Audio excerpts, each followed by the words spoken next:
Look, I'm going to tell you something that's going to sound insane at first. There's a fifth stage coming in the silver market that nobody's talking about. Not the analysts on CNBC, not the guys running billion-dollar funds, not even the people who lived through 1980 when silver hit 50 an ounce and then crashed so hard it took 40 years to recover. And here's the thing that should make you pay attention. We've already gone through stages 1 through 4. Right now, in December 2025, we're sitting in the gap between stage 4 and stage 5. And if history has anything to teach us, stage 5 is going to make the Hunt Brothers squeeze look like a practice round. But before I explain what stage 5 looks like and why it's inevitable, you need to understand that silver isn't just some shiny metal that people make jewelry out of. Silver is the most manipulated, most misunderstood, and most explosive commodity on the planet. And the setup we're seeing right now has never existed before in human history. Stage 1 started in 1999 when silver was trading at $5 an ounce. Mining companies were going bankrupt. Nobody cared about precious metals. But central banks stopped selling gold that year. The Bank of England dumped half their reserves at $275 an ounce, the worst trade in history. That signaled the bottom. By 2003, silver was at $5.50, still cheap, still ignored. Stage 2 hit in 2008. Lehman collapsed. The Fed printed $4 trillion. Silver went from $9 to $49 by April 2011, 5 times in 30 months. Then it crashed to $14 by 2015. But Stage 2 proved that when central banks print money, real assets respond. Stage 3 started in March 2020. Central banks printed $18 trillion in 2 years. Silver went from $12 to $30 in 5 months. Wall Street bets got involved. They bought physical crash dealer websites. Premiums hit $10 over spot. The squeeze stopped. Silver fell to $18 by 2022. But Stage 3 proved retail could move the market. Stage 4 is happening right now. This is the stage nobody's talking about. But it's the most important one because Stage 4 is about supply and demand fundamentals that cannot be manipulated away. Here are the facts. Global silver mine production peaked in 2016 at 900 million ounces. Right now we're at 830 million ounces annually. Production is falling. Meanwhile, demand is exploding. Industrial demand for silver is at all-time highs. Solar panels use silver, electric vehicles use silver, 5G infrastructure uses silver. Industrial demand alone is consuming 600 million ounces per year. Then you have investment demand. ETFs hold 700 million ounces. India and China are importing record amounts. Do the math. 830 million ounces of production, 600 million ounces of industrial demand and investment demand on top of that. The market is in deficit. We're consuming more silver than we produce every single year for the last 5 years straight. And here's the kicker.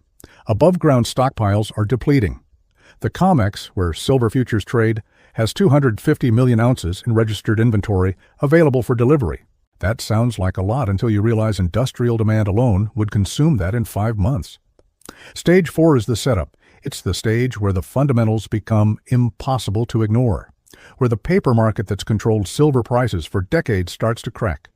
We're in Stage 4 right now. Silver is trading around $31.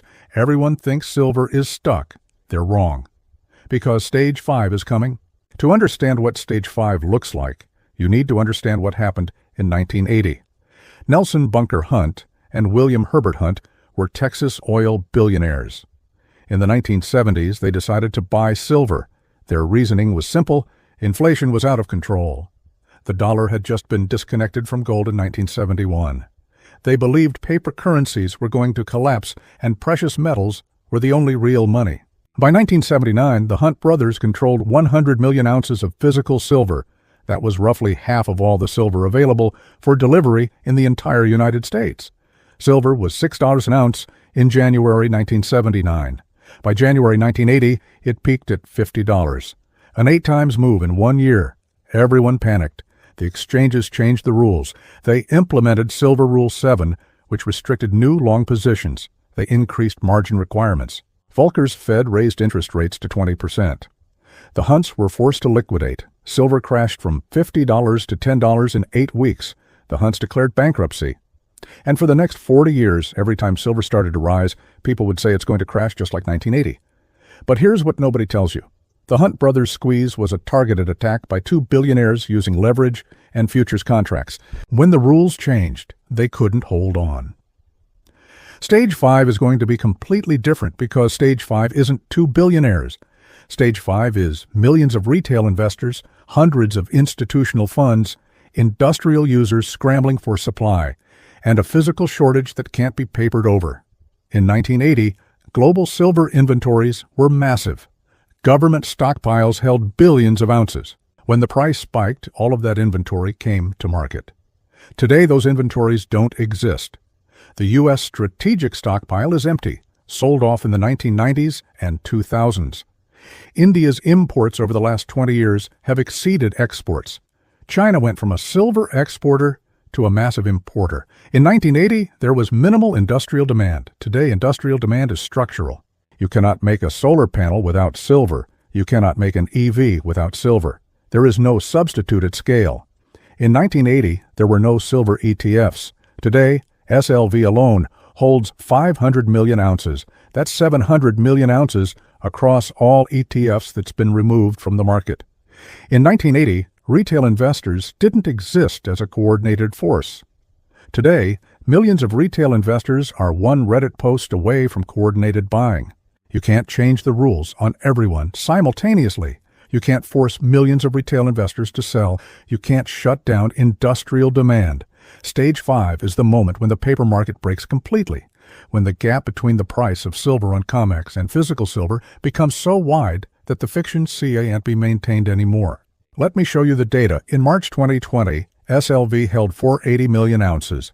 By February 2021, SLV held 670 million ounces. That's 190 million ounces of physical silver purchased and delivered in 11 months. That's 23% of annual global mine production. Those 190 million ounces came from existing inventories. When SLV bought that silver, it removed it from available supply permanently. Because ETFs don't sell. When people redeem shares, they deliver cash. The silver stays in the vault. Every time there's a price spike, more silver flows into ETFs and never comes back out. Meanwhile, industrial demand keeps growing. In 2015, industrial demand was 480 million ounces. In 2024, it's 600 million. Solar panel production alone is consuming 150 million ounces annually. EVs are consuming another 60 million ounces. Add it all up. 600 million ounces of industrial demand, 700 million locked in ETFs, and mine production of 830 million ounces. The math doesn't work. We're running a deficit and drawing down above-ground stocks. COMEX registered inventory tells you everything. In 2020, COMEX had 400 million ounces available. Today, it's 250 million. That's a 37% decline in 4 years. At current rates, COMEX will be empty by 2028. What happens when COMEX runs out of silver? What happens when industrial users can't get deliveries? What happens when ETF buying spikes and there's no available inventory? That's Stage 5. Stage 5 isn't just a price spike. Stage 5 is a complete breakdown of the paper pricing system. Here's how the silver market works right now. The price is determined on COMEX through futures contracts. Most contracts never result in physical delivery. They're settled in cash. The paper market is 100 times larger than the physical market. This works fine as long as physical supply is abundant. But what happens when physical supply gets tight? The paper price and physical price diverge. We saw early signs in 2020 and 2021. Silver was trading at $25 on COMEX, but dealers were charging $35 for physical coins, a $10 premium. That's a 40% gap. That's not supposed to happen. The gap eventually closed, but next time it won't. Stage 5 is when that gap becomes permanent. In 1980, the problem was two billionaires manipulating the market. The solution was to change the rules. In Stage 5, the problem is fundamental supply and demand. You can't change the rules to create more silver. You can't force industrial users to stop buying. So when does Stage 5 happen? We're in deficit. We've been in deficit for 5 years. COMEX inventory has dropped 37% since 2020. At current rates, we're looking at critically low levels by late 2026 or early 2027. The trigger for Stage 5 is not gradual depletion. The trigger is a sudden shock, a major mine disruption. Industrial panic buying, another retail squeeze, geopolitical crisis, currency crisis. Any one of these could hit tomorrow or next year. When Stage 5 hits, here's the timeline. Week 1, something triggers a spike. Maybe it's a mine closure. Maybe it's a Reddit post that goes viral. Maybe it's a geopolitical event. Silver jumps from $30 to $40 in a few days. Dealer premiums spike to $15 over spot. Physical coins and bars start disappearing from inventory. Online dealers put up out-of-stock notices. Local coin shops have lines around the block. Week 2, industrial users start panic buying. They see the price spiking and inventories tightening, and they start securing supply. Solar manufacturers place orders for 6 months of inventory instead of 1 month. EV producers do the same. This adds another massive wave of demand. Silver hits $50, matching the 1980 high. Mainstream media starts covering it. CNBC runs segments. Bloomberg writes articles. Retail FOMO kicks in hard. Everyone who missed Bitcoin, who missed GameStop, who missed every other squeeze, decides this is their chance.